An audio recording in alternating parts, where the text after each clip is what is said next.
Hello and welcome to the Dicebreaker podcast live. It's live Again, live. Apart from if you're listening on Monday, in which case it's not live, but we're still happy to have you here. Welcome. But you should know that we record it live now on YouTube every Friday at 2 p.m. BST. Yeah, so come and join us if you want to throw things in the chat live. Either that or just listen to it and enjoy it. I'm Matt Jarvis. I'm joined this week by 3 of the team, including one new face. Well, kind of new. You've already popped up on the channel, but new to the podcast. We have to celebrate every every new step. Every Liv. milestone, yeah. Thank you. Liv, welcome to the Dicebreaker podcast. Welcome to Team Dicebreaker. Thank you so much. Thank you for having me. I feel like a guest, but I'll settle in, I'm sure. But yeah, no, it's pretty cool. Liv is still in the process of when dogs wrap around 3 times in a circle before they actually sit. Still in that limbo between in and out, Like the cat kneading. Yeah. We just have to really. Is that a threat, Wheels? Well, I mean, look, most companies have probation. That's not my personal threat.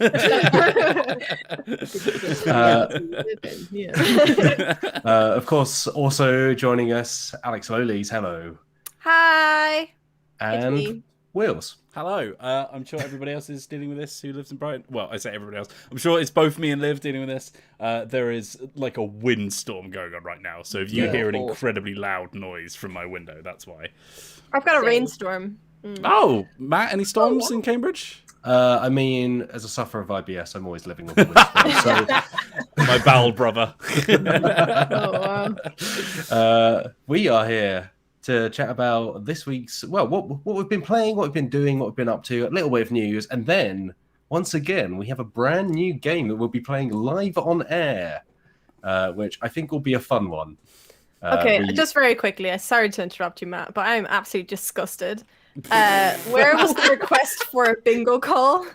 Oh, I'm sorry. I mean, We got there yet, maybe. I haven't said which episode this is. Yeah. Oh, I thought you usually say it at the top of the episode. Okay. I didn't mention it this time. I was too excited to introduce Liv. Okay, that's fair. That's fair. I will accept that excuse this time. In your voice. It's episode 59. Lolies? Brighton Line. Oh. Yeah. Whoa. Yeah. Whoa. So Route 59. Route 59 was the train line day trippers. Wait, the train line day trippers took out of London when heading for Brighton and the south coast. So Wow. There you go. there you go. It all ties up very nice. We've got a couple of Brighton day trippers in this chat, haven't we? Yeah? Couple of day trippers. I'm saying you don't live in Brighton. But yeah. It sounded so much more kind of sinister. I missed the Brighton line. I quite liked that train line. I mean, I spent a lot of time on it, so maybe it's just by necessity I grew to accept it in my life. But Bare necessity. You already did about 8 songs on the last podcast, ladies. I was singing bare necessities. Writing now. Should we get into what we've been up to this week? The meat of the podcast. Yeah, the tasty meat or vegan meat if you prefer. Let's kick off with you, Liv, as the newcomer to the Dicebreaker podcast, but only this time because from now on you're a regular, and so Thank you. you only get this kind of treatment once. From then on, it's just you're Next week I'm going to be just Cast treated like. aside. yeah, exactly. But what have you been up to this week? What have you been playing? What have you been doing? Well, I've been moving Fair. to Brighton, and so I've been settling in, and that's mostly what I've been doing. I made a desk, which is That is Playing the exciting. game of life. exactly But not the game of life. No. The game of life. The big thing, I left the house today, which was pretty cool, and saw Wheels. Yeah. So, Yes. Ladies, we went into the studio, ladies, in the studio with more than one person on Dicebreaker's team. Imagine that. Oh my god. Actually, I feel betrayed. I feel like you've gone behind my back and these gone things. to a place that was special before, Uh-huh. Oh, it's not special anymore. Okay, all right. It is, but how Well, many did you have to wade your way through the cobwebs when you went in there? Well, Zoe was Wait, filming one of her makeup level up videos, so we were helping with that to get Liv sort of aligned with the studio and how it goes on. And then I info dumped for about 20 minutes, and Liv just sort of looked at me like, Yeah. I remember being at that point, yeah. Okay, cool. And I remember being like, I'll probably ask you a lot of questions again, but thanks. Yeah, like with me, the thing is that I'm like determined to like know what I'm talking about first time. So I was like, yeah, no, I'll play around with it. It'll be fine. But by the way, Zoe's makeup was on point. It's good stuff. Very good. It's very good makeup. As it tends to be on that show, as it tends to be. But we're not here to talk about Eurogamer. We're here to talk More about like- Dicebreaker. More like burro gamer. More like boring gamer. Yeah, more like. No, that's all I got. Burro gamer. That's a better one. If you say Burro gamer. burro gamer, isn't that Mexican Spanish for ass? I.e. a It works mule? either way. So It there you works go. either way. Yeah. Anyway, back to me. Please live. So did that stuff, but in terms of what I've been playing, so the day that I like moved into this place, my friends were like, "Are you sure you want to play D&D tonight? You're probably gonna be a bit tired." And I was like, "I'll be fine. I'd like to join, please." And so we played some Icewind Dale, which is like one of the what's it called, modules for D&D, and it's Also very, a great video game. It's a video game. Yeah, like Oh. the old Infinity Engine CRPGs, like Baldur's Gate 1 and 2 sort of era. Oh, I thought we weren't Puro Gamer wheels. Poro gamer. Was that, Puro Gamer. was that rhyme with the Frost Maiden? Frost Maiden? Mhm. yeah. Was it last year or the year before? I feel like time has condensed into. I think it was last year. Yeah, I remember the DM being very excited. She was very excited about getting the fancy book and everything. Nice. Very recently. But yeah, no, it's super fun. We've gotten to the party's gotten to like a really exciting point, but it's something that I will not spoil for anyone who might be going to play the module themselves. But it's very exciting. And I'm playing a paladin, tiefling, but she was disguised as a human for a bit. It was a whole thing. Don't worry about it. But yeah, no, that was it's a lot of fun. I also did end up falling asleep because That's D&D for you. More like Z and Z and Z and Z and Z. That's a good one, Matt. That was Really good. good. No, it was good. Unfortunately, that You was have to give it to him, yeah. Yeah. You got me there, but it was only because I'd been moving the entire day, and so That we is were about to fair. go into like a really exciting fight, and I love me a rumble, but then all of a sudden I was about to fall asleep, and I was like, I'm gonna just. Were you waiting leave for my your turn in character. combat? Because I've fallen asleep waiting for my turn in combat, to be fair.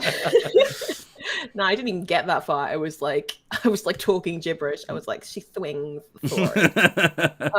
So like, yeah. So I was like, I'm gonna you control my character, and I'll be back next week. I'm gonna have a nap. Yeah, gonna nap for like 2 days. Yeah. So that was on like last Saturday. I've also been playing Camp Grizzly with Lolies and Wheels. Which was, as I've said probably a bunch of times now, the game that I introduced during my interview and stuff. And we actually played it, and it's coming out on Sunday, right? It Yeah, is. I have not been able to stop thinking about the game since you talked about it in the interview, and also since we've played it, not been able to. I'll tell you what's not coming out. Another print run of Camp Grizzly. It's really not. Because Lolies has That's been so trying to upsetting. get I one. know. It's like 300 quid for anybody who's trying Oh, to get a God. copy of Camp Grizzly. It's not possible, and if it is possible, it's like you're looking at a couple of $100s. It's like Mhm. stupid expensive. It really Oh. is. But it's. Are we At getting least it's into the available. point? Sorry, carry on. My bad. I was saying it's available on Tabletop Simulator, which Yeah, is great. But, yeah. I was going to say, are we getting into the point where, like, all of the games that Liv will now mention are the ones that me and Lolies have also been playing? Because we've all been doing them on video. Look, I'll introduce as many as possible. I mean, that was probably one of the most niche I know, I think. But, like, yeah. It's so good. It's one of those ones. I think did we talk about this before? Where it was like Mhm. games that are out of print that we wish weren't, or like no, it was games that we didn't that are like not very well known but should be more well known. That's one of them. I think that game deserves to like just be more widely known. Like it's I mean on BGG it rates at like 7.4, which on BGG is quite high a rating for a board game. and it completely deserves it. It's so good. Like thematically, it just does what it's trying to do so well. It's a super like genre game, isn't it? Like you can tell they really love the things that they're sort of like parodying / referencing. Yeah, it's a pity because I think that was kickstarted in something like 2018, I think, or maybe even earlier. And it's like, was it? Yeah, and like a lot when I was like trying to get my hands on the game, I was like looking online to see if like there was any information, and like people were making a good point. It was like that's before like board game Kickstarter kind of kicked off properly, or was like as common as it is now. So like maybe they were just kind of struggling, or had like maybe underestimated what they needed to do, or the cost involved, or whatever. I don't know, but it's a pity it didn't come out like a couple of years later, because you never know that maybe it would still be around, or I don't know. Exactly. Like I think I was saying that I don't think it reached its like highest goals. Like I think it reached like the initial goal, but not very far beyond that, which was a shame. I would have thrown all my money at it had I known. But yeah, no, it's just basically like, hey, do you want to safely be in a slasher horror film? Here you go, enjoy.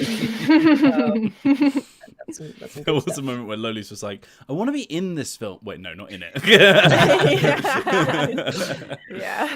I think I say it in the video as well. It's like, when we were playing, I kept thinking like, I really want to, when we're done this, I really want to go watch that film. And I had to keep reminding myself that it's not actually, I know it's based on like, a few different films, but it's like, there's not actually a film that is based exactly on the story that we played. And it really felt like it existed though. And I really wanted to watch it. Yeah, totally. But yeah, I'm quite sad.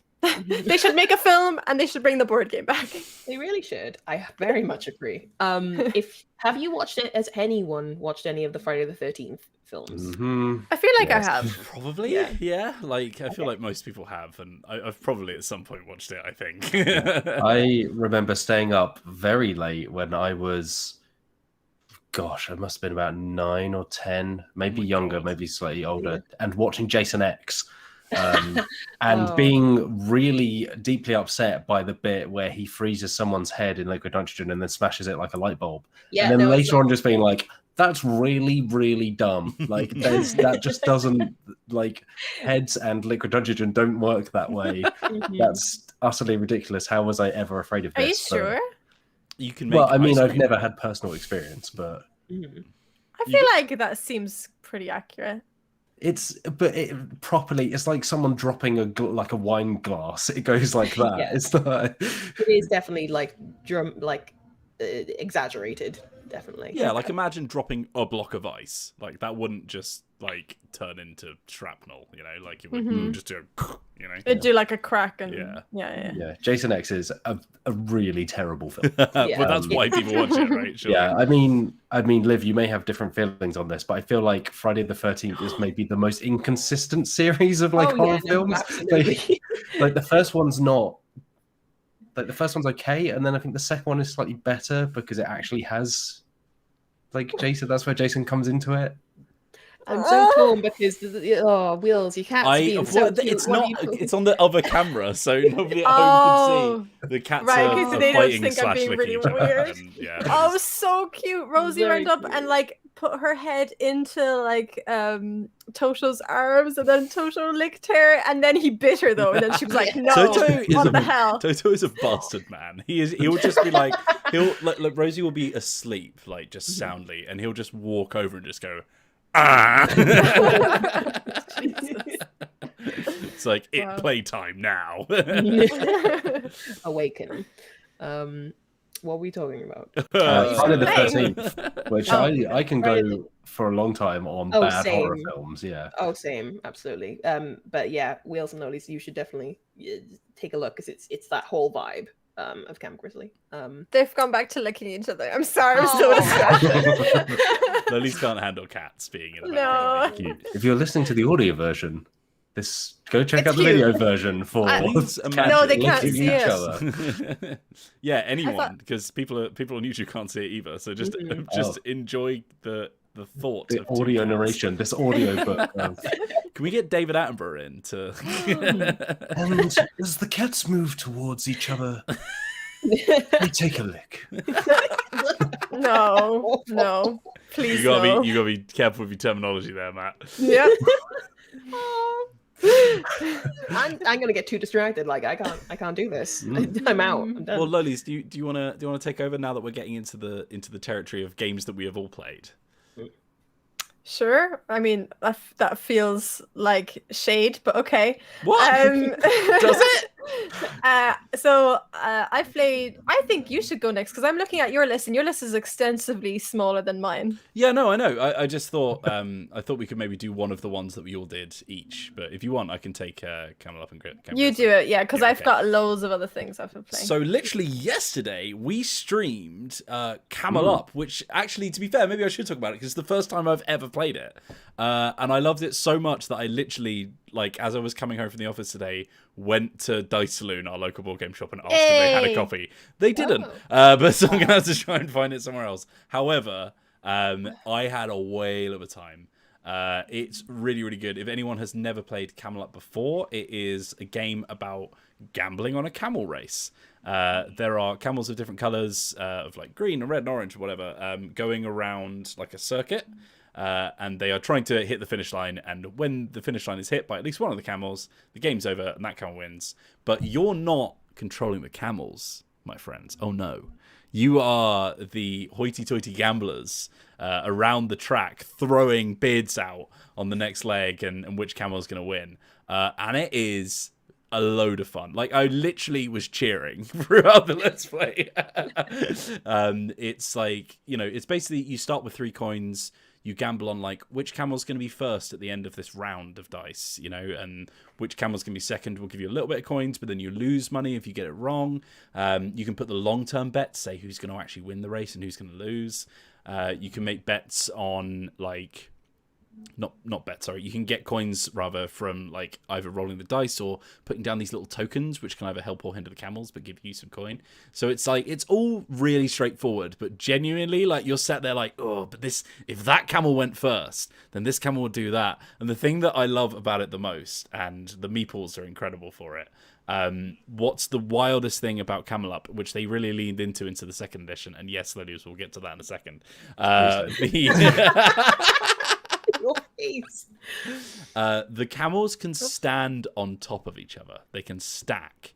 So if a camel at the bottom of the stack moves, all the camels on top move with it, which is the dumbest thing, but is also the thing that makes it the most entertaining.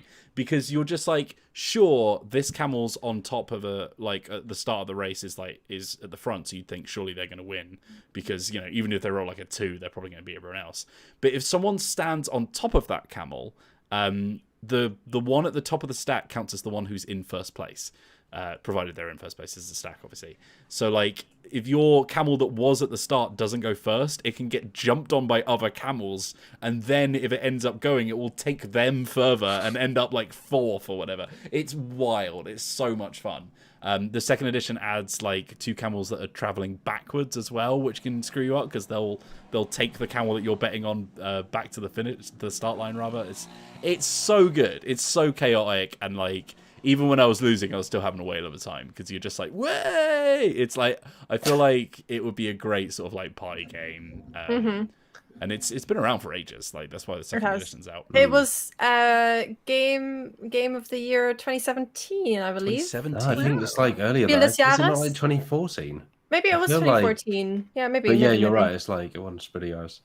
But yeah, I think that's the thing. Was it's almost like a party game in disguise because it comes across like almost like like straight-faced auction game and game of betting and trying to work out. But then when the camels start lifting each other up and running particularly with the second edition, which I think the camel's running the other way, it does make it more chaotic. But it really leans into that spirit of it, where you're all just kind of waiting for the next die to come out. Well, if you go to no, if you go to our Instagram, Instagram.com/Dicebreaker, we've got, because we were playing on tabletop sim, which meant we could like free rotate the meeples in the middle of the stack. So we've got this stack of like 6 camels, 4 of which are going in one direction, 2 the other, and it's just, it's absolutely bonkers. It's so good.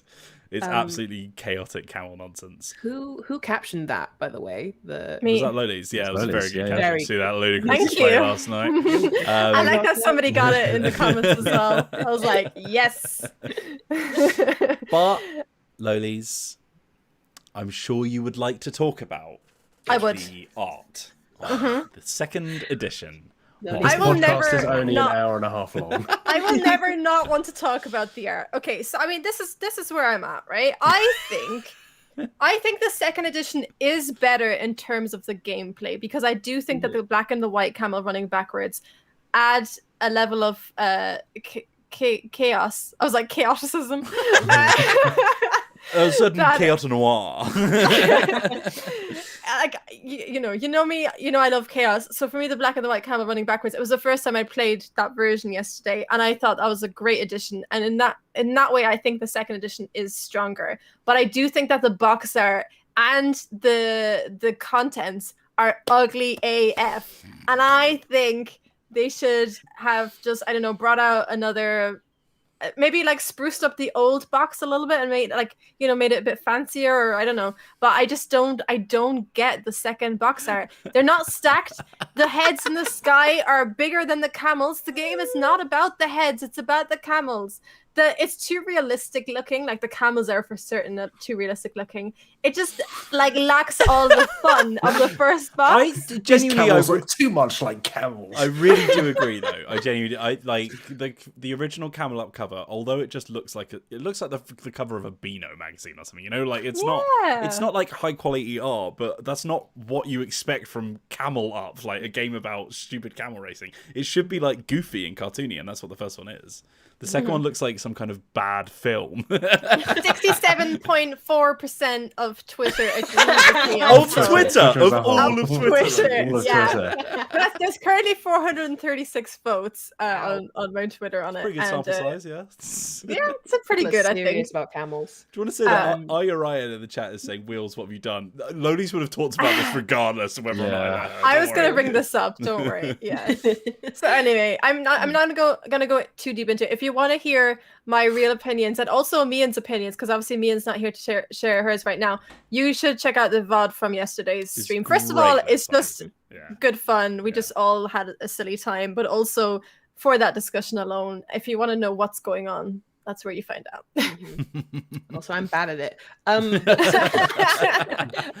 But something that is also available in the second edition that we didn't get to play because there was only 5 of us. The partnership function, which I'm not entirely sure of, but if there's like 6 or more players, 6 to 8, then you can partner up, and I think you just like bet on things together or something. But, see, I don't like co-op, so for me that's not even.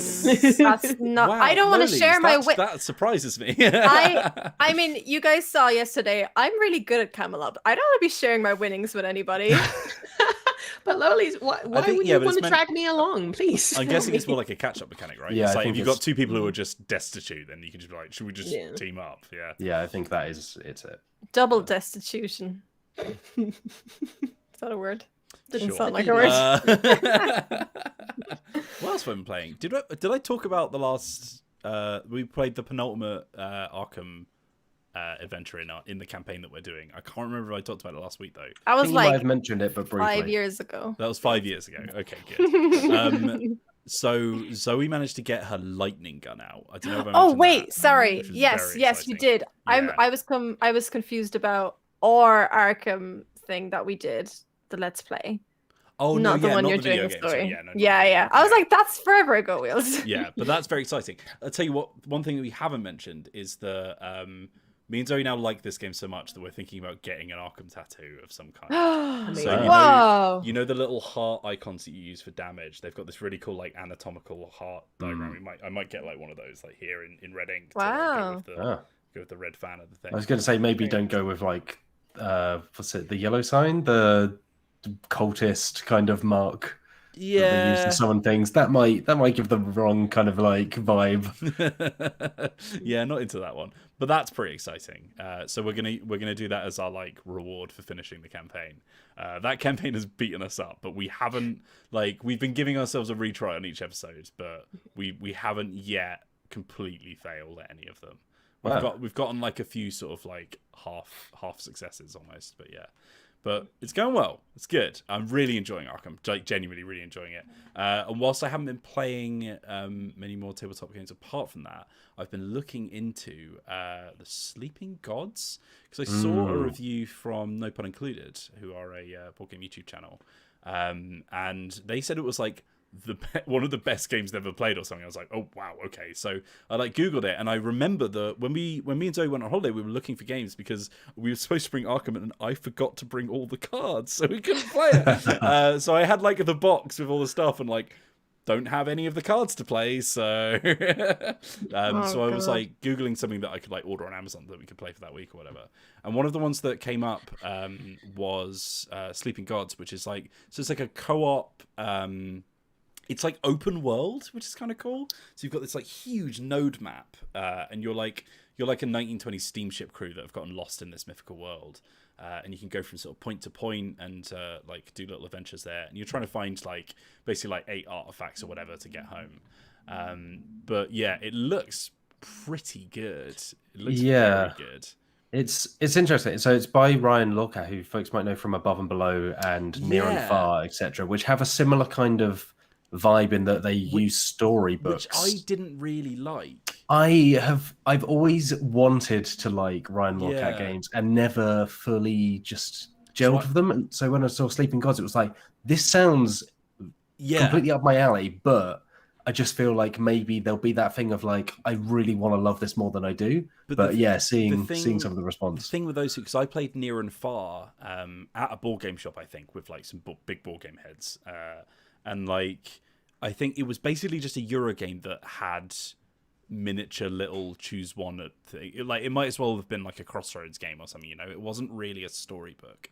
And it was just like, yeah, I just didn't vibe with it. And I think that one of the reasons I probably didn't like it that much is because they didn't go hard enough on like, here's an actual like narrative like thing.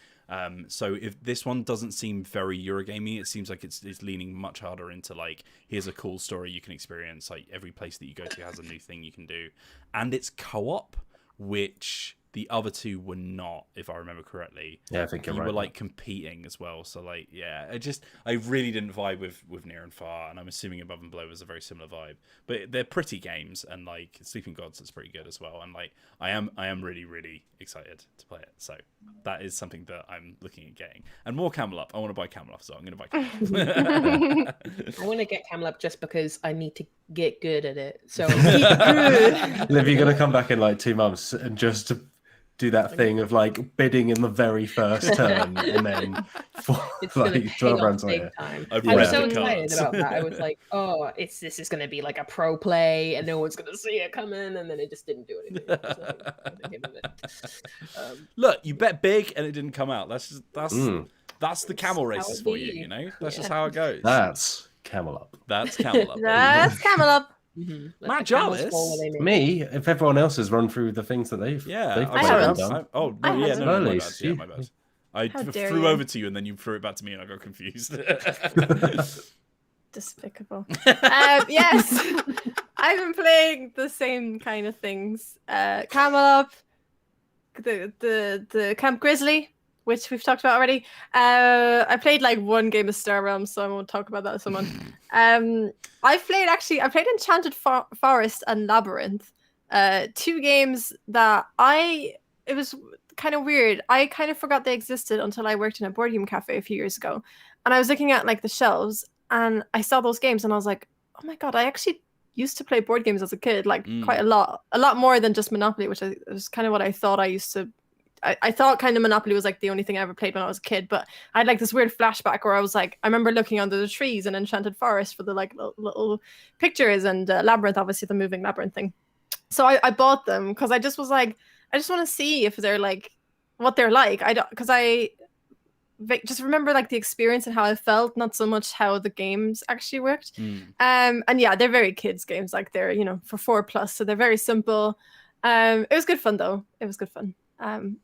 So yeah, those are good if you're looking for like family games. I think those games are still as good, and especially for younger kids, they work very well. Especially Enchanted Forest more so than Labyrinth. I think Labyrinth was a little bit confusing. Can you remind me what Enchanted Forest is? Because it rings a bell, but I'm trying to picture it.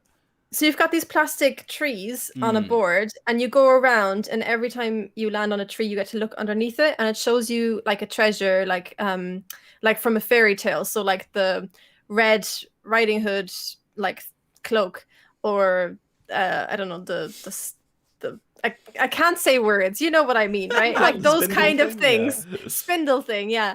And you see them and you have to remember where they are because there's a deck of like cards, and at the top of the deck it shows you the treasure you're currently looking for. Right. So once you know where the treasure is, you go over to the castle and you have to sit on the key thing, and then you have to tell everyone where the treasure is, and then you reveal it. If you're correct, you win that card, and you're trying to be the first one to get 3 of them. But the good thing is that like if you reveal a treasure and the next treasure gets revealed and you're like you already know where it is, you can just stay on the key. So yeah, that was that. So it's just like a memory game, but with like going a bit word. And I'd be bad at that. It's actually, I thought I would be, because there's actually quite a lot of items in it, but it's weird like how much you remember. And I mean, I got a few wrong where it was like I was like one off. It was really bad as well because I went around one side of the board, and by the time I got like to the top of the board, I was like, I don't remember what any of those are. But it was one of those things that like when the thing was revealed, I was kind of able to narrow it down like to some extent, because I knew it wasn't maybe one that I saw recently or whatever. I don't know. It was fine. What else have I been playing? Oh, I played some more poker. I mentioned poker, I think last week or the week before. Somebody's been teaching me, and we played for like, you know, like they taught me first, and then it was like, right, this doesn't really make any sense unless you put some stakes on it, because I always just kept meeting their, you know, their bet, whatever, until we like kind of played for real money, which were like, you know, betting like 5p and 10p kind of thing. So I remember I said to you guys that they owed me £3.40 at the time, and then they wanted to play again. So I was like, okay, cool, because they were sure that I'm like just being really lucky and I wasn't very good at it. And they were like, never okay. met Alex Lolies then. They went out and they bought like poker chips so that we could play with actual chips, and they halved them, and they said, okay, the buy-in is like £10, and then that's what all the chips are worth, just £10 flat. And so we played, and they now owe me £13.40. So we played like for quite a while, and they kept being like, you're so lucky, and I was like, it's not luck, I'm actually bluffing you, and I'm like, I'm pulling out when I know there's nothing I can work with, and you know, I'm like, I'm playing the game. But they were getting really annoyed. I mean, like, I genuinely think that poker is like it sits slap bang in the middle of like the Alex Lolies Venn diagram, right? Because you're incredible at bluffing games, as seen in Werewolf and things like that. You're highly competitive, as we know, and poker is nothing if not competitive. And also, like, you are highly experienced in card games like Star Realms. And even though obviously the mechanics are different and so on, like, understanding like the cards you hold and how they relate to what other people might hold is all part of it, right? So I feel like that cocktail of elements makes me never ever want to play poker against you for any kind of money, as someone that was terrible at Camel Up and betting for tiny plastic fake coins. Thing is though, Lolies, like, you shouldn't be frustrated that they keep thinking you're lucky, because if they think you're lucky, they think your luck will run out. If they trigger that they trigger the information that actually you're just very good at this, they'll stop playing you. So you just fleece your friend for all the money they're worth. Yeah, you got to throw a couple rounds. Because they're obviously teaching me, they keep like kind of you know, giving me feedback, and they're like, you know, oh, like this, you shouldn't be doing this and you shouldn't be doing this. But the things that they're saying I shouldn't be doing are like contradictory. Like, it's like one of the things I'm doing wrong, and then the other thing I'm doing wrong, it's like I can only do one or the other, like, as in those are the only two options I've got when I'm playing the game. So like, because they're like, oh, you always fold when you don't have anything at the beginning, and I'm like, I only fold if I've got nothing, if there's no potential in the cards. Like, if I've got a 2 and a 3, and like it's not much potential there. Even if I get a pair, it's going to be a very low pair, so it's like not very good. And like, so they're like, oh, it's bad when you fold at the beginning because you're playing like a close game. Then it's bad when I buy cards as well, which is like when you don't have anything, but you're you keep betting hoping that something will come up, and that's bad as well. So it's like, I can't win because like I'm Lolies, doing we've one of the- established that you can win. yeah. But like in their eyes, I can't win, and it's like, okay, this doesn't make any sense. But anyway, maybe I should play some professionals, see how I get on. Oh god. Oh gosh, I you feel just leave like Dicebreaker because you've just become a professional poker player. Wow. yeah, I feel I know several people, some of whom are in my family, who are like big into playing poker online, and it's terrifying because playing for pennies is all well and good, but when you start to talk real money, it's like when people trade in stocks.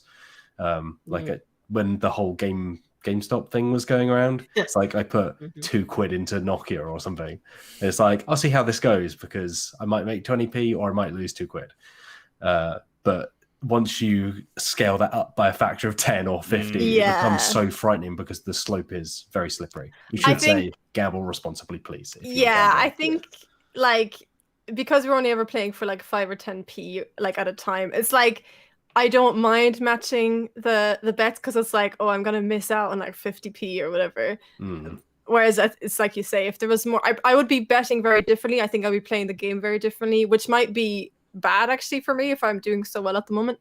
But I do think my mindset would change quite a lot. And if it's £50 rather than 50p, it's a very different. That's that might make you start to sweat a little bit more. I had a similar thing when I started getting really into Arena because it was like basically like the way that the like pack, oh god, what are they called, the draft games work, especially like sealed, which is really expensive. You essentially pay real money to enter them.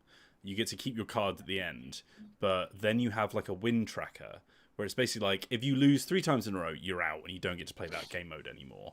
But for every time you win, you get a better prize. And theoretically, if you win enough times without losing, you can make all your money back and a little bit more. So it's like, it's gambling. And it feels real shady. But it is also really fun. And it's like, I do look at it, I'm just like, if I like, had a bit less self-control, like this could really like be damaging.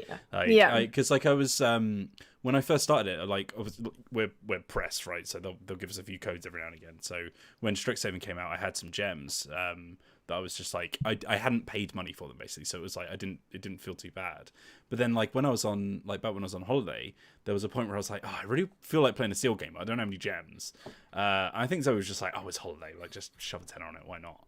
And then immediately, like, lost 3 games in a row, had a terrible time, and I was just like, "This is dangerous." Like, I'm just I'm not gonna pay any more money on this because I do feel really like sympathetic for, as with anyone who plays free to play games, like the whales, basically the ones who are just don't know how to control themselves in the way that they spend, and it's their money, so they can put it on whatever they want, but it's damaging. Like it's dangerous. It's really dangerous. You can definitely like fall into a hole, can't you? So it's and those games are designed to have the hooks into you very quickly, right from the off. Like that's the danger. Is also you don't realize you're on the slope till you're halfway down it because you're going up against people who have spent their entire professional lives learning how to milk people. Like it's dangerous. It's real dangerous. I think it's dangerous as well, especially like with like actual gambling sites or whatever. They're just like everywhere. It's just like gamble responsibly, this and that and the other. But when it's like a game, it's barely recognizable. That's nowhere near as much regulation, which I think, and we're getting into sort of video game territory now, but like there is like a big sort of legal push of like even the fact that at the bottom of Arena now, I don't know if it was always there, but I've definitely noticed it now. There's a little disclaimer message that shows you the exact odds of you drawing like a mythic rare card in your packs and stuff like that. So I think we're getting to a point where people are being a little bit more like forced to show how, behind the scenes and how it works, but there's still a lot of games that can really be like damaging, especially the amount of them like Fortnite, for example, where it's just like it's designed for kids and it's like them convincing their parents to put their credit card on it, and it's just like it's really screwed up. But there you go, convincing them and then just carrying on anyway. But well, I've also played Quacks the Alchemist expansion, which I obviously, everyone knows I love Quacks. Quacks is one of my all-time favorite games. Yeah. They're actually You've never mentioned it before now. They're actually called ducks, Lolies. Quack is the noise they make. Yeah. Yeah, that's how the Quacks of Quedlinburg is actually pronounced. The Quack of Quedlinburg. Yeah, so I not played it before, and the Alchemist expansion. So for actually anyone who doesn't know what Quacks of Quedlinburg is, you are creating potions. It's a bag building game where you're buying more ingredients, better ingredients, trying to like better your bag, and then you're drawing ingredients out of your bag blindly and putting them in your pot. And there's these white ingredients that are bad, and if you have too many of them, they'll make your pot explode. Which is the same as going bust. And it's not the end of the world, like you just miss out on a couple of bonuses. But you play over 9 rounds, and the person with the most amount of points at the end of 9 rounds wins. It's quite a simple premise, and like the ingredients have special abilities as well, depending on the recipe books that you play with. And it's just a really, really great game. It's like, for me, it's almost got that same vibe as, you know, when you're saying you're cheering for Camel Up yesterday. Like, I sometimes find myself cheering in a game of Quacks, because it's like, what am I going to pull out? Oh my god, yeah! You know, there's like a 1 in 8 chance of me pulling out a bad one, or like maybe a 1 in 3 chance of me pulling out a bad one, and I managed to do it or whatever. So it's a really, really great game, and one that I really love. And they've got 2 expansions now, I think. So they've got the Herb Witches, which I played once a few years ago, but I do own now. I bought it during lockdown, and I haven't actually cracked that one open since, though. And the Alchemist one, which is the latest release. And so what they do in that expansion is they add patience in, and they add in another like phase. So usually the phases are like preparation phase, which is when you do that drawing of ingredients, and then you go straight to the like scoring phase. But now they've added in a little phase between those 2, which is called the essence phase. And there's like a little addition that goes on top of your board, and is a track from 0 to 10. And there's 3 patients available to the table. And at the beginning of the game, you decide which of these patients you want to treat. And they'll have like, you know, sicknesses like earworm, or I think wing ears is one of them. There's a lot of ear problems. Yeah. Is it like the theme hospital thing? Oh no. Yeah. Lightheadedness. And... Yeah, there's some really funny ones in there. Carrot nose is one of them, I think. But yeah, so you choose one to kind of treat, and the reason you want to treat certain ones is because they give you some of them give you like a little bonus at the beginning of the game, and then some of them either have this kind of resource management thing. So where I can't remember, I think it might be ear wings or whatever it's called, had this ability where you could spend 2 of your essence to move a white chip like twice as far forward as the number says, or to spend 3 essence to put it back in your bag, which is like a really strong thing you can do. And as long as you've like built up essence over the last round, you can spend it in the next round to like help yourself. So that was like kind of a resource management edition. And then some of them are just things that you kind of get at the end. So I had, again, I forgot which one I was treating, but my one had this ability where at the end of the preparation phase, depending on how far I'd gotten along the essence track, I could draw a certain number of ingredients from my bag and place them into my pot for free. Like, and I got to use the ability of the ingredient just like normal. Any white chips that I placed didn't explode my pot if they went over 7, and like just had like really good abilities. And sometimes it made my rat token move forward, which I won't go into now. But it's like it was a really good ability, and it was like quite interesting because we chose different patients for the second round. It's quite interesting to see how they benefited us in different ways, because in the first round we'd chosen the same patient. I haven't played all the patients yet, and I haven't myself tried the resource management patients. I've only ever tried ones that kind of give you stuff at the end of the round, so I need to play it some more. I haven't quite made up my mind about it yet, but I'm intrigued on it, and it, like, obviously it definitely adds something. I'm just kind of trying to decide where I am between like and this is awesome. I definitely don't think it's bad, but I'm just trying to decide whether I'm like kind of indifferent or like whether I think that's really good. I think with a lot of like expansions for games, sometimes it's just like, here's some more bits to play around with. If you've played this game a million times, like I've never seen that many where it's like, whoa, this completely reinvents the game, you know, like it does seem like a more of like a, because the only people who buy those things are ones who are super into the game anyway, so I think it's pretty safe to just like make something that's like, here's just like a little bit of variation, you know. Yeah, I think for me it felt, I think what I thought about afterwards, I was like, I think I was just enjoying playing the game because I love the game so much that I wasn't really paying attention to like what was being added to it. I was just having fun like playing. But yeah, I'm definitely intrigued about like how some of the other patients work and how, yeah, I just in general, I think it's a good addition. I don't even know how much it retails for because I think that would maybe inform me as to how much I like it as well. Yeah, if it was another, because Quacks isn't super expensive, right? It's like 25 quid, 30 quid. Yeah, it's like 30 quid, I think. Yeah, because it's mostly just cardboard. I did But want to if say, it was by the that way, again, you were saying like you were cheering Quacks as well as and like Camel Up and stuff. Like talking about gambling, like that. Those are two examples of games where you are like you get the same thrill that you do like putting real money on a gamble in those games that you do in actual real life gambling situations. I think they're genuinely like a really valuable thing to have. Like, hey, like if you're the kind of person who gets really buzzed off of like gambling at all and doing stuff, here's like a completely safe way of doing that. Which isn't going to hurt you apart from paying 30 quid for the game. You know, like.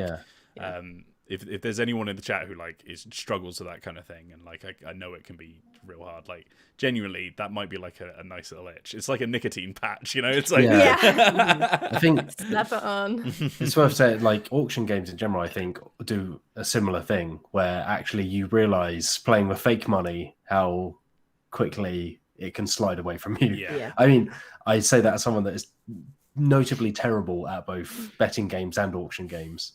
But yeah, I think it's part of why I enjoy them is like there's a completely safe space where it's like here's fake money, just go kind of there's nothing to worry about, you're enjoying it for the experience rather than trying to play it for some kind of actual game. Yeah, because like I think if you take, like you were saying, Lolies, you take real money out of poker, it's not that entertaining.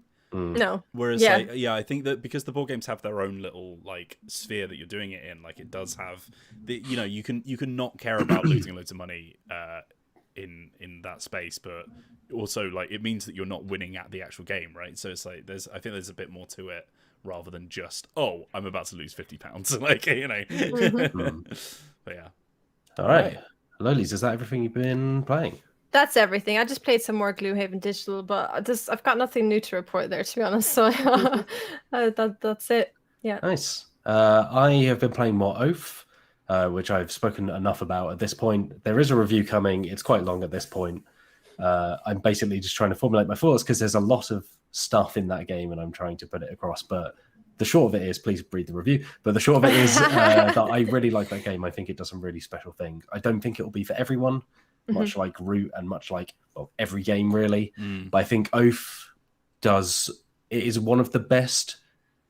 This sounds incredibly knobby and pretentious. It's one of the best.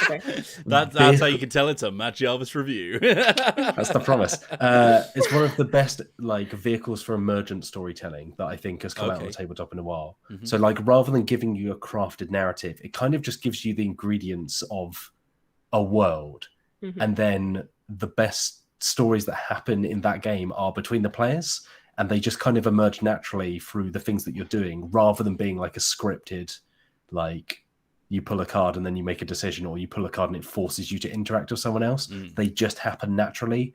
But the things that happen are so kind of exciting and interesting that I think it really nails it. I think in some ways, I don't think it's better than Root because I love Root, but I've also played a lot of Root.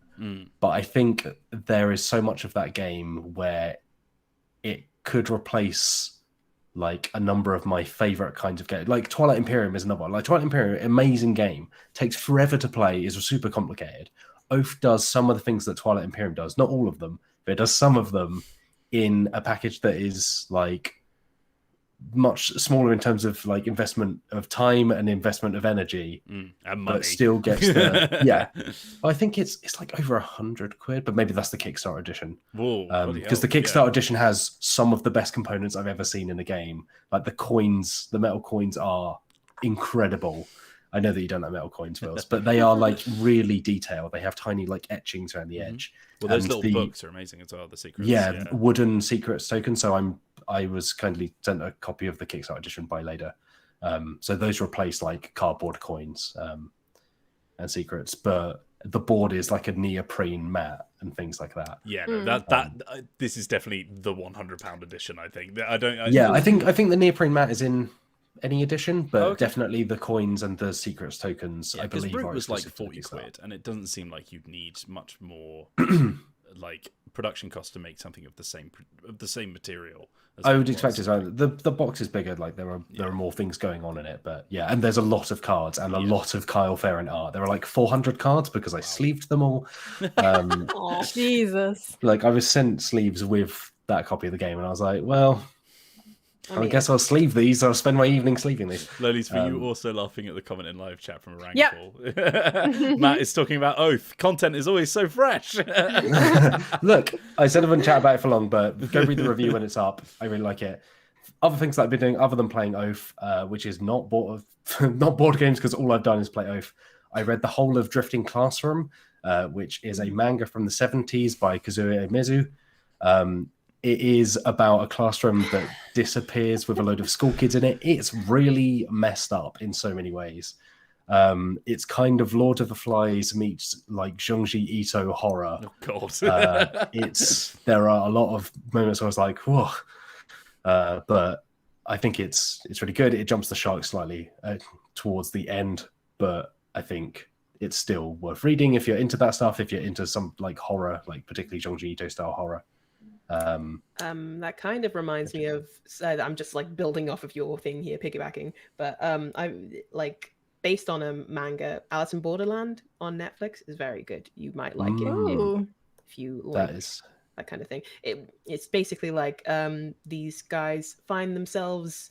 They're in Tokyo, but then they go into a bathroom to hide from people, and then all of a sudden they come out and nobody's in Tokyo. It's completely empty, and they find out that there are like these games they have to compete in. Oh, this sounds sick. Yeah, it's real good. It's I'll tell you what, actually, if we're going to talk about animation, I tried to watch Invincible. Oh yeah, it's real bad. Like I know the like I remember seeing. Do you guys know Glasshouse Games? This is where Astrid has gone, who's and Rob Paper Shotgun. But there's a clip of Sam Greer saying like they were talking about like a game that scored really well that they didn't really agree with, like in the general industry. Sam Greer says the problem is a lot of games journalists are weebs, and weebs famously have very low standards. And I've never agreed with a statement more. As both a games journalist and a weeb. That's pretty bang on, yeah. But yeah, like I watched Invincible, and like the animation's really cheap. The voice acting, I remember them giving me like a serviced Amazon advert on Twitter or something. It's like, wow, look at this cast of legendary voice actors, because it's got like, is it Glenn from The Walking Dead? Yeah, Stephen Ewan, right? Yeah, and it's got J.K. Simmons, and like it was like a scene of like that family chatting, and like it was so dull, and I was like, this is not a good performance. Why are you advertising with this? So we tried it out because like I like superhero stories where the superheroes are the bad guys. Like I think they're quite fun. Like obviously Watchmen is an absolute classic, not the film. Please don't watch the film. The Boys is like really good fun like version of that. Like it's really dumb sort of like violent version of that. Whereas like Invincible is just so like bland and lifeless. All of the like sort of like heroes that they've made to be like offshoot ones, they're all really like obviously it's like, oh, okay, that one's Batman and that one's Superman. Got you. This is really inventive, guys. It's like, I know it's based on a already produced like graphic novel and stuff, but it's just not great. I've not read the original graphic novel, so I don't know what that's like as well. But yeah, bland. Don't recommend it, I'm afraid. Interesting. Okay. Yeah. But that is something that's been pretty hot on social media. A lot of people talking about it. Yeah, I've seen it kicking around. Alice in Borderland is on my list, so it's good to hear a recommendation for it. I need to watch it. I will say that it's not an animation. I didn't mention that. I kind of made it sound like an animation because I mentioned the manga. But okay. I got confused. But yeah, no, it's super good. And also, I mean, I cried everything, but I wept. Like literally like 4 episodes in, it's like it gets real. It's wept with an H. Yeah, real, yes. Well, we're on the conversation of animation now. So I've been watching Beaufort. I didn't want to get hurt, so I put all my points into Defense, which is on Funimation, which is a terrible service for watching anything, but is unfortunately the only place it's available. It's a very fun anime about someone who's playing an MMO in the style of like Final Fantasy 14 and World of Warcraft. Since all their points, it's the title of the show. They put literally all their points. You seem to watch a lot of shows where pretty much the entire thing is the title, Matt.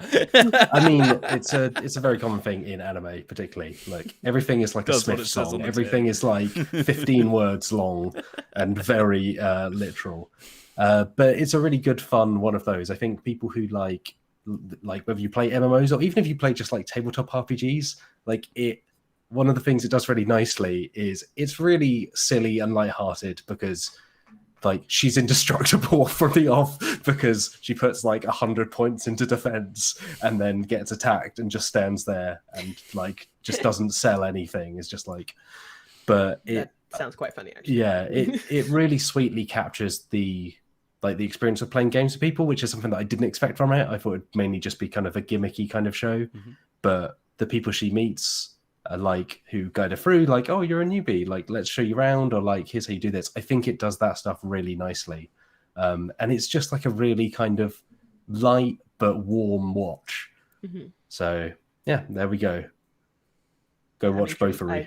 I've got like a trial of Funimation, so I might take a little look see. Yeah, Funimation is it's not good. It's not good. Don't try and watch don't try and watch Assassination Classroom because 3 episodes in it changes to Portuguese as a language and you can't change off it. And when you contact customer support, they say, "Oh yeah, that's a known bug." And it appears to be a known bug for like almost a year because I found other forum threads and they're just like, "Yeah, we know that."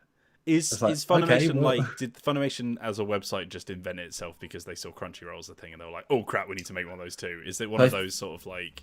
I think they're actually both now owned by Sony because I think Funimation was Sony originally and Sony just bought Crunchyroll, I believe. Someone may correct me there. But the hope is that Funimation might improve because Crunchyroll as a service is pretty good. Funimation is roundly bad, but has like things that you can't watch anywhere else. If they already owned like an anime streaming service and then bought another one, that's not a praise of the original one, really, is it? But, right, we've chatted about a lot of the stuff that we've done, but I guess it's time for a news break from Matt Jarvis. For a news break. That is much louder than it usually is, ladies. Yeah, every time it comes out. Tough cookies. Do you have an actual soundboard, or do you just have one button that plays that one sound? Is it a web? I just have that one. Yeah, it's like a glass case, and it's a big red button. You just slam down. You need no.com as well for the Vader no sound. I'm going to open this news segment with a slightly more serious thing for this podcast, and we're not going to dwell on it because, to be honest, we are not the right group of people to talk about this stuff in depth. But we, along with the rest of the Repop sites, so Eurogamer and VG247, Rock Paper Shotgun, and so on, put up an article yesterday that is you can go and read, and it will direct you to places to help those who are currently suffering as the result of the events in Gaza over the last week or so. Obviously, majority Palestinians who have been subject to all kinds of just terrible, terrible things. So there is a list of charities where you can go and help and donate. Places like Action Aid or MAP, just like medical aid workers for Palestine. Children for Peace, which helps kids in both Israel and Palestine as well, who have been affected. So, like I say, we're not the right podcast to go into this stuff in detail, but obviously it's real world stuff. It's affecting hundreds and thousands of millions of people over there, and has been for a long time. So, if you can, go and just lend some support and help those who need it. Really. And now I'm going to pull off an impossible tangent out of that into discussing board games again. Said this has got one show level of tone change. Sorry, but it is important. It is worth talking about. But let's move on. Sorry, it's impossible to drop it in and not have it feel like slamming on the brakes. Speaking of Quacks of Quedlinburg, I've only pulled one news story this week because I figured we might spend a little bit more time on it, and it's the Spiel des Jahres nominations for this year. Oh yeah. So those unfamiliar with the Spiel des Jahres. Translation, please, Lolies. Game of the year. It is, as Lou says, it's Game of the Year award. I mean, It's been running for over 40 years now. It's kind of like the big board game award. It's the Board Game Award. Yeah, if you couldn't tell from the name, it's German. It's handed out like over the summer. And yet Matt always pronounces it like it's French. Spiel des Jahres. Des. Spiel Sorry. des Des. You say the S. Des. Spiel des Jahres. Mm-hmm. Thank you. If it was French, you would say de. Oh, sorry. I mean, my French accent also terrible. So yeah, it's kind of seen as the big award. So past winners include things like Catan, Ticket to Ride, Carcassonne, basically the games that you would think of as being some of the biggest games ever going. So Spiel des Jahres. I turned into a pirate at the You're end. going to be so confident. Matt. Spiel des What Jahres. Spiel des Jahres. Sorry, Okay. it's Think Des Lennis. I try not to. So there's the Spiel des Jahres, and there's also the Kennerspiel des Jahres, which is like, it means connoisseur game of the I'm year so or proud. expert game of the year. But there's also a kids one, Kinderspiel. But they are kind of, Spiel des Jahres is more of like a family kind of level of board game typically. So it's not something that awards super heavy games. Like you're not going to see Gloomhaven pop up, for instance. And then the Kennerspiel is also that, but But very it's slightly claimed to be deeper. incredibly heavyweight. Yeah, so let's run through the nominees. So there are a number of games that were recommended, which are kind of like, oh, you got close but not quite, that they just give a thumbs up to, including Gloomhaven, Jaws of the Lion, which was recommended for this year's Kennerspiel. But there are 3 nominees for both the Spiel des Jahres and the Kennerspiel des Jahres. So this year's nominees, I feel like I'm actually presenting. know, I it's need so to open a little envelope. All the votes are in. It's the Adventures of Robin Hood, Micro Macro Never Crime did it. City, I've and heard of that Zombie one. Teens Evolution. Never Heard of it, but haven't played it. So I do not. I really enjoyed Micro Macro for a bit. I don't think it's Game of the Year material. Yeah, I agree. Yeah. But when you consider that just one was Game of the Year, whatever year, just one, not that great. Yeah. Also, Pictures. Remember Pictures getting an award as Pictures well? was a nominee. Yeah. Mhm. So Pictures was the winner, I believe. Yeah, I last mean, year. what? No. Matt, I don't know Yeah. about you, but it seems like maybe somebody else should step in and make their own award show or something. I used to really highly regard Spiel des Jahres, but I think in recent years I have not agreed with the nominees. Never mind the winners a lot of the time. I think Azul was a good one. Azul felt Azul's- like a proper. Azul that is was, a- Yeah. that was especially in the family 2017, category. Camel Up. maybe. Camel Up, Camel Up. yeah. There's lots of games that. Oh, hello. Sorry. We'd like to welcome catchy. special guest. I saw Holly in the background on the orange thing. Honey so- never comes Yeah. up here. This Holly's is now very just exciting. squatting by her bowls, hoping for food that won't arrive for 3.5 hours. I think. By the so way, Rob- I know we were joking about a Dicebreaker award show, but Aiden Folks says you could call it the DBs, which is actually That's quite good. yeah, I'm kind of like Micro Macro. I think has a good chance here because it fits into the Spiel des Jahres kind of feel of they either go for something that is innovative but maybe a little gimmicky at points, or they go for something that is just kind of familiar but well executed upon, basically like a very solid, familiar kind of game. I will disclaimer this with the fact that I've not played Adventures of Robin Hood or Zombie Teens Evolution. I kind of know a bit about both of them. Zombie Teens Evolution is an interesting one because it's a sequel to Zombie Kids Evolution, which was a legacy game designed for younger players. But I think heard by of that nature one. of that, it feels a bit like, oh, like it's doing that again, but for slightly older players. So it feels a little less fresh. Adventures of Robin Hood is an interesting one. So it's from the designer Cosmos, of right? and the designer of Legends of Andor. And it's kind of, it's not a legacy game in the you tear up cards and you draw on a board, but it comes with a board that's almost like an advent calendar. And you like pull peel little things bits off out. or put things on and the Yeah. world changes. So I think that also has like a good shot, and it's like, it's very I think it's generally quite familiar in terms of like theme and mechanics otherwise. So I think that might sit in the right kind of space to win. But I think Micro Macro has a good shot. I think Micro Macro also picked up the Asdor, the French Golden Ace Award. Maybe it's nominated. But often, if one wins one, it has a good chance of winning the other. So we're just once again, it's every time that you're speaking, Matt. There's like a cat thing going on, and She's purring into the mic. She is, honey.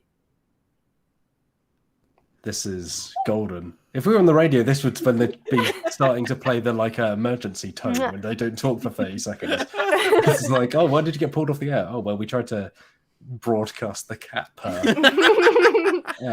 While we're on cats, I'm gonna butcher your name here. Agya asks, does Liv have a cat? Has anyone asked?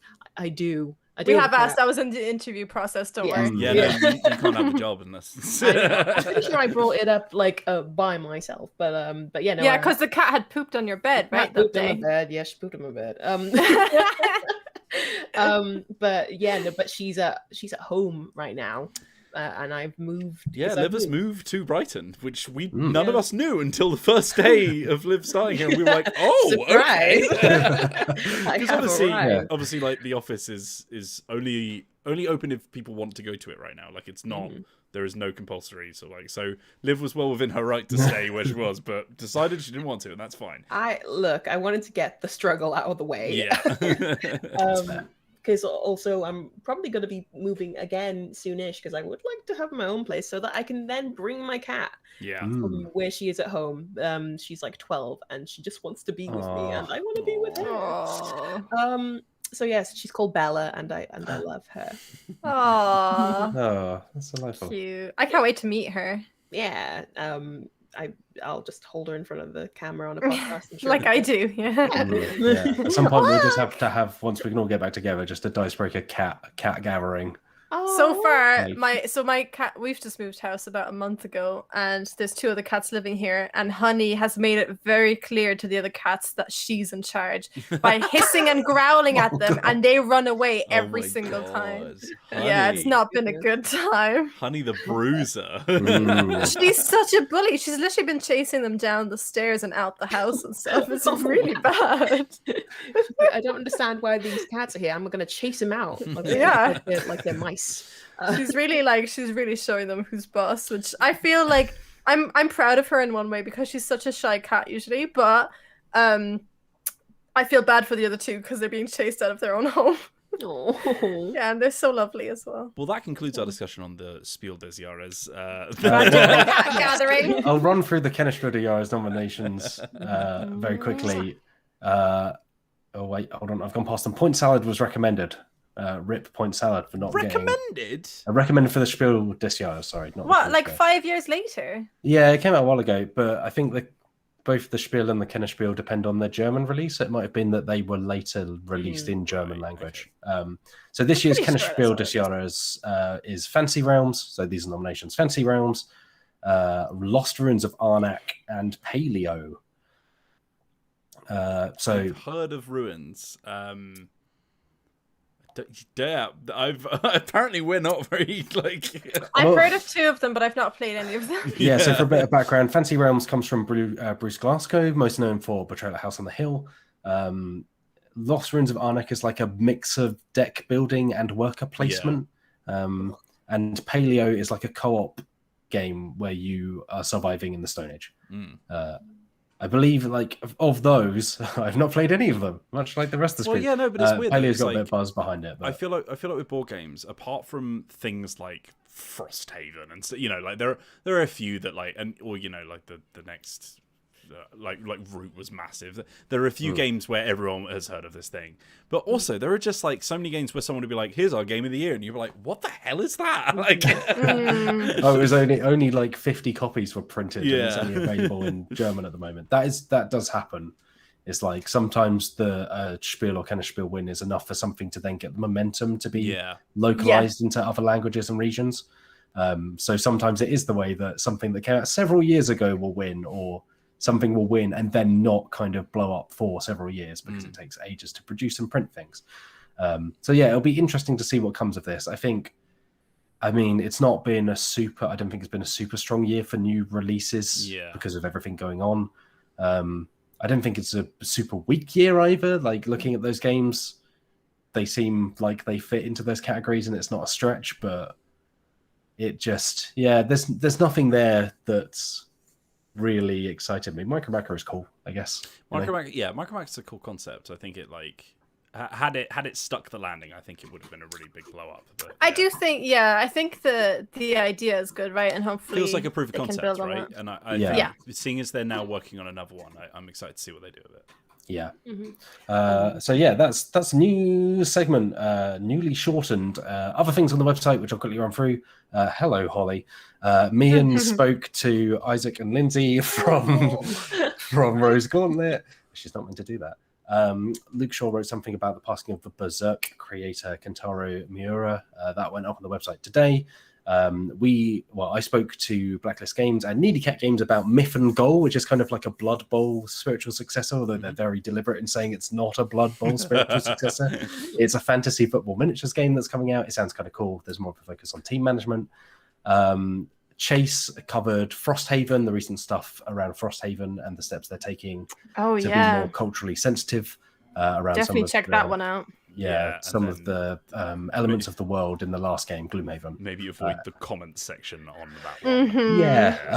Chase also covered Into the Motherlands, which is currently up on Kickstarter, which is a new RPG coming up that we've covered before, which sounds really interesting. And then Rob Wheeland covered Marvel Heroic Role-Playing. My brother. We land. Marvel Heroic Role-Playing, which is... Where do you land? A Marvel superhero game, role-playing game, which was only available for 1 year before it was pulled and cancelled. But is kind of regarded as one of the best kind of comic book RPGs that you can play. Unfortunately, it's really hard to find, but it has like elements of it have lived on in other games. So I would go and check that out. Like it's a really good piece. We'll have much more soon. When I say don't read the comments on the Kickstarter thing, by the way, I don't mean our article. Like we moderate our comments and like they're actually pretty good. But the Kickstarter article itself from Isaac Childs is his name. Yeah, Childress. Childress. Sorry, there's some really horrendous stuff in there. Like genuinely, be careful when you stumble on it. I'm assuming a lot of the things have now been deleted, but you would hope. All right, it's time for this week's segment of the week. I can't remember who put this in the document. Who came up with this? I put it in the document, but I think it was Wheels' idea. Oh, do I have to make the name then? Yep. This, oh god. You're right, man. It is difficult. This segment is called 1 Star Mysteries. I was gonna say the anonymous board game reviews show. Yes, but then that we're like purposely going for bad reviews though, right? This I think you could also call this Boiled Piss, the Angry Gamer Show. That could also work. They probably exist. But basically, this is a segment that I think we kind of collectively came up with. I don't really want to put too much credit on myself for it. But essentially, we are going to and we've all picked one. I'm hoping that we haven't picked the same game as each other. We'll find out. I'm worried that I have, but we'll see. We are going to all pick a game. We're going to go to the BoardGameGeek website page for that. And we're going to click on all the 1-star reviews for that game. Speaking of places you should avoid. Yeah. Well, we've purposely picked games that we know are very popular, I believe. So, like, these are going to be contrarians, most likely, or people who very much disagree with the popular consensus. Would anyone like to begin? I'll go first. Go for it. All right. So we're going to try and guess, and chat. You try and guess as well. Yeah. But... Why not? Or those listening at home after the fact. Send in your answers on a postcard. Yeah. Tell us how many points you got. So we've got the first comment here says worst game ever, and then it's like space. So you have to press the more button to see more, and then it says would personally give it a minus 9,999,999. That's from Hawaii in the US. That comment. Okay. I want to make sure to begin with to pick ones that are not too obvious as to what the game is. Yeah, like get them to be like more and more guessable with each one. I think that's the way we should do it. And then maybe we get more points if we guess it before anyone else. This person says, I have to rate it a 1 just on principle. I don't know what that means. This game killed my family. Where's one of my favorite ones? I can't seem to find it. Let's go with this one. We've got this one from Cumming, which is a place in Georgia, apparently. It says, my sister enjoyed it more than us, so we gifted it to her. Okay, well, that's nice. Where's the review from the sister? The sister probably had some very nice comments that we want to hear about. Well, I'm looking at the 1-star reviews, Wheels. What do you want? Is it Star Realms? How dare you? Ooh. There is no bad reviews about I'm this. going to actually I have to say, I'm going to have to exempt myself from guessing this because, Lolies, I also picked this game. And when you started reading that first review, I was like, oh no. Oh no, why? Matt, quickly, just find something else. Find something else. Yeah, That's so funny. I've got dull game, won't play again. Hold on, I'm going to pick ones that are maybe slightly more towards what... Yeah. What was the one I saw earlier? Oh yeah, I honestly don't understand the hype for this game. I found it to be one of the most mind-numbing, boring games out there. So you know there's some hype about the game. Okay. That's your clue there. Okay. Without exaggeration, this is the game I have least enjoyed playing. Irredeemable. Irredeemable. Wow. Okay. Okay, what's a big hypey game? Is it Terraforming Mars? No. Okay. Pandemic, says Wayhan Lim in the chat. No. Risk? No. Okay, right, let's try this one. Glad I got to try it before I bought it. I can get my family to play Catan and Splendor. This would have turned them off from gaming. There's no game here.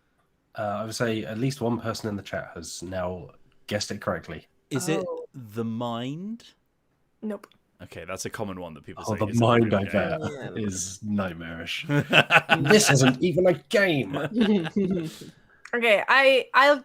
Ticket to I've Ride. got one... Yes! Yeah! Oh. Yeah. Oh, okay. That's so Who got funny it in that we chat? picked that. Yeah. David, I think, was it? David Leonard? Yeah, somebody David before? Leonard, David Leonard Flanagan got it. Tim Phillips got it. So yes, congrats all. Yes, Ticket to Ride. Oh, I should have done Camel Up second for edition. Ticket to Ride. Like. Yeah, How did I even not get that?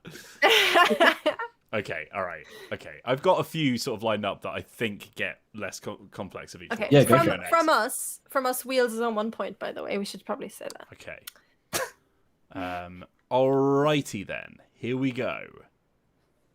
I'll do that one second because I think that one's... Okay, here we go. All right, your first one. This is the Vegas one. I owned this game, and then I didn't. Pre-order fiasco was enough to ban this game from my collection. Which fiasco? Pre-order fiasco was enough to ban this game from my collection. Oh, is it Wingspan? No. Okay. Was it? It's not Gloomhaven, is it? It is Gloomhaven. Wow, nice going, Logan. Stupid Wow. game. It's like a Marvel movie. Not worth watching twice. I get like 100 points because I guessed off the first one. Yeah, Yeah. you get 100 points, Lolies. That's how it works. I also love the idea of someone being like, I've played the whole of Gloomhaven, a game that takes like dozens of hours to finish, and being like, oh, I've had such a terrible time with the dozens of hours I've put into this, I won't play it twice. Literally the most overrated game in history. Should have started out as a digital and stayed there. Play 2 hours to do 2 rooms of a dungeon crawl. Pointless waste of time and money. That's normal. That's really normal. This person scares me. I don't like it. Mom. I should highlight those were all different people. Yeah. Just that last one was really... Who's right. next? Liv, do you want to go? Yeah, I can give it a go. Okay. Get your whiny voice out. Oh, that's just my normal voice. I know. Okay, this one says, got from Walgreens on clearance. Haven't played. So I don't know why they've rated it 1. What? Why did they rate it 1? That's so weird. Yeah. Why are you rating the game? Because they haven't played it, so it's not good. Okay. I mean, that's Lolies looking at the second edition cover. Really. Camel Up, to be fair. Mm-hmm. Okay, can I guess? Is it the second edition? It's not, no. Okay, this one I quite like. I was at first blown away by the concept of this game, but I have never seen a game cause more legitimate fights between friends in my entire life. It is at the point now that when someone says they want to play it, I just sit and watch. Done with this Werewolf. I was gonna say werewolf. one. Not werewolf, no. Oh, Is it the I was about to Resistance? say it. It is the Resistance. Oh, come on. That's basically werewolf. It felt like one of those, didn't it? Yeah. I unfortunately have had exactly that experience where people did not want to play it anymore because everyone got very good at lying. I didn't like playing it because I played with people who broke the game, and I was like, well, if this game can be broken, I don't really want to play. Yeah, a lot of the comments were just kind of like, this game would be good with the right people. I have not found the right people. That sounds more like a review of their friendship group. Yeah. I give my friends 1 out of 10. Oh, hey bud, are you okay? I hope we found the right people. Gave my friends to my sister. That's hilarious. All right. I'll go. Great. Oh, this is such a long one. Okay, hold on. What, Wheels? Oh, I've set up a new one. Sure. Okay. Yeah, Oh, I didn't realize we were because setting up a new one. my one got guessed so easily that I want to do another one. Here's one. Worst game ever created outside of Kick My Sack. Sack spelled SAC. So I don't know if that's a genuine game or if that's just someone saying they'd rather be kicked in the groin than play this game. Oh, that one really got me. Is it Monopoly? It's not Monopoly. My son. This is not a game. This is an experience with nothing but luck. It's like a long version of Bingo. One of the worst games ever made. Ooh. Are there numbers involved then? Yeah, it seems like it. Okay. Luck. When you finally get this, part of the thing with that is it's nothing like Bingo. Is it Talisman? It's not Talisman. Okay. Star Realms. It's not Star Realms. Okay. Camel Up. People always complain about the luck. Each time a group plays this, we have the highest hope that it won't devolve into a swarming crapstorm and are disappointed to find it swirling into the toilet bowl of uneven games. The flexibility of the design punishes the gamers every time.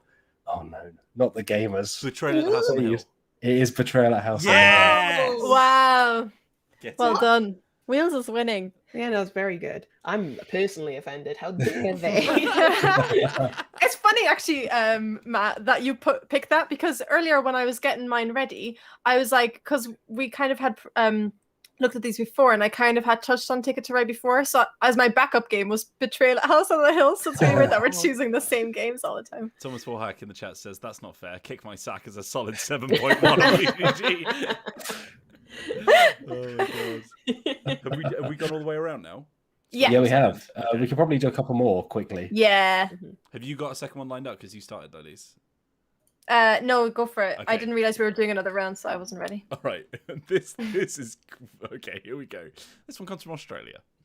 Update 2021. This comment has been edited, and they have given further thoughts from a previous review. I finally managed to play my way through this to the end of this trash fire. Never have I encountered game design that is so lazy, so unplay-tested, and harbouring so much contempt towards the players. This game is in desperate need of streamlining, or better yet, set it all on fire and start again from scratch. Or better still, just don't. Just make a different game entirely. Tapestry. Is it Pandemic? It's not Oh, Pandemic, it's Tapestry. not Tapestry. Tapestry's a good guess, though. Someone in Philadelphia just says, hated it. Concise. Yeah, you got to admire that. There's a lot of guesses. Wait, did you say Pandemic Legacy, Lolies? I said Pandemic, yeah. Yeah. There's a lot of people in the chat guessing that. Honestly, I don't understand how anyone can think this game is great, because it's just shallow, flawed, and poorly made in so many ways. Arkham Horror is a good guess, I think, as somebody in the chat said. William Black said. Was that an Arkham Horror I heard? Elaborate. Oh, is it? Oh. Arkham Horror, the card game. It is Arkham Horror the card game. there we go. I feel like Liv can probably get that one. Now that you that was know, William Black. here's another good one. FFG product? Strike 1. Asmodee? Strike 2 and 3. Living card game? Yeah, we make a good living off cranking this stuff out. Wow. Jesus. Why did you buy it then? Be like that one guy who just got it from Walgreens and then didn't play it, you know? Yeah, it's just like, if you hate all Fantasy Flight games and living card games, why have you bought it, played it, and reviewed it? Oh my god! I've got one. Unless Liv or Lolies, you've got one lined up. No. I've got one. It's so long that I haven't fully read it out. But it seems really weird. Okay, I'll give it. Okay, so my wife and I played this with another couple. The couple got this for the holidays and were eager to try it out. The couple's 3-year-old would pop up every 10 minutes wanting to see what was going on, and I'd play with him for a bit until it was my turn. By the end, I was so bored, I would just do my turn as quickly as possible, then go watch The Incredibles with the 3-year-old in the other room. Towards the end of the game, one of the adults came in and told me I'd won. I was never invested in the game, and I never tried to interact with the other players. Somehow I won even without trying. Sitting in a room and watching The Incredibles with a 3-year-old was far more enjoyable. Oh my god. That's From incredible. Indiana. What game could this be, though? I don't know. Scythe? No. It's got to be something that... Something that you can Can just like happen without just you. do your turn without even thinking. Yeah. I'm trying to find others. Is it Camel Up? I mean, it's not Talisman, is it? No. Or like Catan? No, it is not. Carcassonne. Oh, this is okay. All right. I'll hear another. A game where you can just. Okay. A lot of them have complaints that it's not very good for people who are colorblind, which is that's a definite complaint. Yeah, that's fair enough. Whilst we're waiting for one, Wayhan Lim has found a great review that he wanted to share with us. It's really not that great a game. If you are fooled by the colourful pieces, then you are an idiot. Wow. How dare they call me out in such a way? This is gonna so this will give it away completely, but I don't think we're getting any whoever gets closer. there first. No, go yeah. All right. Verdict. It's the panda game. Oh, Takanoko. Yeah. Oh, yeah, Loli's got that. Mhm. It's the panda game. It's the panda game. It's the panda game. If you need a Have panda, you got one? I can do a quick one if you want. No, I've been going through them. I mean, we like, can always move on to emails as well. I feel like if I have to do that voice again, I'm going to pull something. I can do one more because this one made me laugh. It will have a swear, but I got to do it. It's fine. Yeah, we'll beep it afterwards. But people watching live, I mean, just say beep, Matt. yeah, because I got to deliver it. All right. Well, if you give me a wink, I'll say beep. Hold on. What an awful little shit. Luck in this one is so frustrating that I was actually ahead of the rest and still feeling as bad as if I was losing miserably. Is it Camel Up? It's not. I'll keep going because we will wrap this up. Not my game. Endless boredom. Someone just torture. Oh, the game. Thanks, name of game. You did your job well. Now it's time to retire forever. Between there we go. Between the robber and the trading, this is basically a vote who wins game. Catan. And I've been on the wrong side of that equation too many times. It is no Catan, one in yeah. my friend group likes me. Once again, this is very much a them problem, Yeah, not the game self-burn problem. there. Yeah, there we go. That was what do we call this segment? The Mystery. Who One-star wins? mysteries. that will do. Well, let's answer some quick questions from the chat and from emails. If you've got a question for the Dicebreaker podcast, Emails. you can reach us. Thank you. You can reach us at podcast@dicebreaker.com. If you're watching live, drop it in the chat. We'll try and do some quick ones, or we'll save them for next time. We'll still get to them. I do have a couple of messages from chat that I copied and pasted from earlier. Yeah, Lolies, good go. job.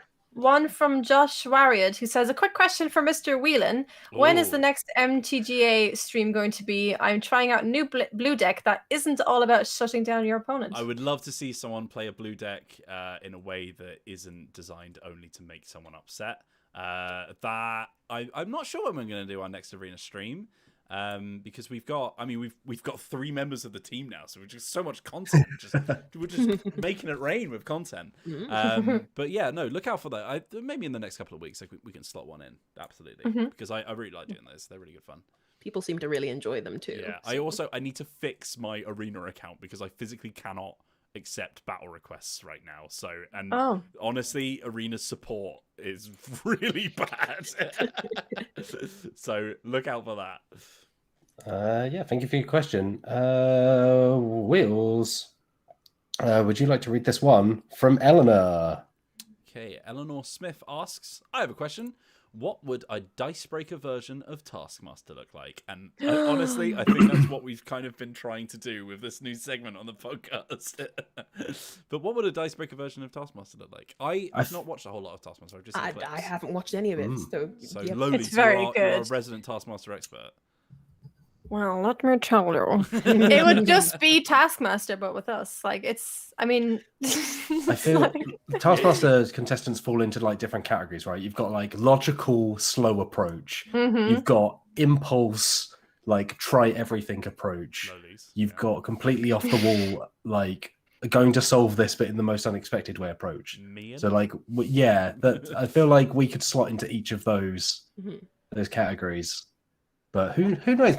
Maybe at some point we'll play. There are a number of Taskmaster like games and experiences out there. Maybe we'll do something like. I think that'd be a nice one to do when we're back together. Yes. Yeah, it's probably a little hard as it is now, but. Oh, hi Meg. Hi Meg. Hello, Meg. If you missed the podcast with Meg from a couple of weeks ago, you can go find it. It was very pleasant. Meg, Do it, go find it. Live here on Fridays at 2 p.m. BST on youtube.com/Dicebreaker. Remember, if you want to catch the podcast live, come and join us. Liv, have you got this doc open? Apex, Wheels did. Excuse me, I shouted emails. Thank you very Wheels much. literally shouted it so and loud. then I said, in Mian's absence. Apex, don't be coming in here with your shade. Which one am I looking at here, Matt? Down the bottom. Would you like to read this one that I'm just going to copy and paste in From David Leonard Flanagan, please? Yeah. When I find, yep. Now I got it. So. Oh no! Oh no! Liv Olivia is just gone. joined the we've call, lost so Liv. I'll quickly I read was it. like, why is she pausing so long? David Leonard Flanagan asks, what genre of television would you like to see adapted into a board game? Genre is an interesting one, Yeah, rather genre, than specific rather than, show. not what TV show, but what genre. I want to I feel see. You All go, the Lewis. genres have been made already, surely. Yeah, I think there was some that hadn't, and now recently, now that modern board games are coming in, like like Fog of Love doing like rom-coms and stuff like that. Is there a genre? I want to see a board game about game shows, but the background process of game shows. Because there's a really good game by Gil Hover called The Networks, which is about like programming, like scheduling programs in order to get an audience. But I think specifically organizing a game show, but you're like, maybe it's a kind of rigged game show and you're having to do it so that contestants don't actually win any money. So you're almost like having to stop them winning money. So it's like go for broke, but you're stopping people on the other side. it's Wheel of Fortune, but you're slowing it down so it lands on the wrong one and things like that. It reminds me of how like murder mysteries, there's that, is it the Bloody Inn, where it's like you're the ones actually murdering everyone at the pub and so like all that kind of thing. I'd like to see sort of maybe genres that we're already familiar with, but from a very different perspective kind of thing would be quite fun. Anything Lolies? Nope. Oh, well, and our frame is now gone as well because apologies everyone. Look, once we're back in the studio together, this won't happen unless one of us disappears out of the room suddenly. Let's finish up with this very quick one that I'll read from Chris Dawes for you, Lolies, mainly. Does Quacks scratch the same itch as Dominion? And I'll tell you, I don't know. I played Dominion. No, I have. I played Dominion years ago, back when people were like, "Oh my god, you like Star Realm? You should totally play this other game." Oh, it was Paris Hilton who recommended it, was it? Yeah. And I was like, "Okay, cool, let's do it." And I thought it was really dull. So it is a bland game. It's a very bland game. Yeah, I know that Alex Meehan is a fan of Dominion, and I think it's boring. I think you should have read reviews for Dominion. That would have been a great one. Yeah, it's one of those games where it was like it was the thing that introduced everyone to deck building. It's like it's the first one that got really popular in that genre. So it's like people will be like, "Oh, I love Dominion." It's like that's great, but there's much since better then, ones there now. have been so many more interesting deck building games, and just with better art and kind of like. I played it once or twice. I wasn't into it. So Quacks is, I would say, about 500% better than Dominion. But I do think they're very different experiences, though, because I think Quacks is more like a sort of... Quacks is like you're adding a different side to a dice every time you pull, right? Whereas Dominion is more like a sort of like engine builder almost, where it's like, I get this thing, which allows me to get that thing, which allows me to get that thing. So like, they are, I think, different experiences. Like Quacks is a lot more sort of gambly and push your luck, whereas Dominion's a bit more just sort of like... who can curve upwards quick enough, basically. Yeah, it's not like offensively bad. I think it's just like they say, it's just a bit dull. It feels like a blueprint for what came after. Yeah. Like in the time, like playing it when there was nothing else like that, I can imagine it would be amazing. But since then, there have been so many better deck builders that it's hard to recommend that as the thing that you would even start with now. Yeah. You can just jump straight in with something that's so much better. Yeah. I definitely think they should update the art as well because it's ugly. If you like Dominion, but you want to try something a little bit different, one that I quite like. I don't know if it's in print still, but Arctic Scavengers is a good game. It's a similar vibe where you're building up a deck of like people who can do things for you. But at the end of each round, every card that you didn't spend to do actions, you get to hold back to fight for a secret resource in the middle of the table that's really valuable. It's really cool. It's really interesting. It's like a sort of post-apocalyptic winter theme as well, which is kind of cool. Yeah, I would say that actually, because we won't recommend a game that has any connection to a turf. If you find Toy Story, I think it's called Adventures and Objects and Adventures. It's a really bad name, but it has the same thing that Hogwarts Battle had, where you play a deck builder, but it has chapters, so it's almost like a legacy game, and it slowly gets more complicated. So I think that's like a perfect entry step if you're looking for something. To get into the genre. If you've played a lot of deck builders and you want something that's a little bit tasty and mixes it in with a different genre, me and Matt and I think Lolies as well. Actually, we played it on our Let's Play and you really enjoyed it as well. But the World War II themed deck builder, which I forgot the name, Undaunted Normandy. That's the one. Undaunted Normandy and Undaunted Campaign for North Africa. Yeah. Just North Africa. Campaign for North Africa. Very different game. Yeah. The Undaunted games are really, really good. They're really, really something. Yeah. I remember when we were just about to play it, ladies, you were like, I don't really get World War II games. And I was like, apparently it's good even if you don't like World War II games. And we were... I remember not wanting to play because it was like Americans versus Germans and like set in World War II, and I was not very comfortable with it. But yeah, I really enjoyed it. I did. I was actually holding it. I was in a shop the other day and I was looking at board games and I held it in my hand and I was like, should I buy it? And I was like, oh, because I think we played it like once or twice on that stream and I haven't played it since. So I feel like I need to play it again just to make sure. Yeah, the North Africa one's really cool because it adds like tanks and like you get like a real sort of like asymmetry to the factions because you get the little scrappy sort of SAS style squad against like a proper contingent of soldiers kind of thing, which is quite cool. Yeah. I think I'm a bit like weary about games that are set on real wars. That's fair. Just not really. Yeah. There you go.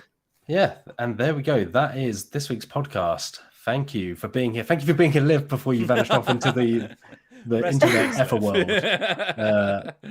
Look, it She wouldn't was be a here, then Dicebreaker she was podcast gone. or, in fact, a live stream if there wasn't some kind of technical hiccup for someone along the way. We made it a good ways in. Thanks for being here, Wills and Lolies. As always, a pleasure. Thanks for watching us. Thanks for having us. You did it at the same time. Yeah. We're confused. Yeah. I'm wrapping up quickly. Thanks for watching us if you're watching live. We are now live if you are catching this on catch up through Spotify or iTunes, but we're live every Friday, 2 p.m. BST. And we'll be doing that forever now. So For come the join us, rest ask your of questions days. live. If you missed this or if you want to subscribe to the audio version, you can find it on Spotify, iTunes, the RSS feed. You can head to dicebreaker.com to find that. Of course, we can be found at Join Dicebreaker on Twitter, youtube.com/Dicebreaker or dicebreaker.com. We'll be back next Friday live. But until then, we've been the Dicebreaker team. Thank you for listening or watching. Stay safe out there. Enjoy your weekends and have a lovely day. Bye-bye. Bye-bye. Bye.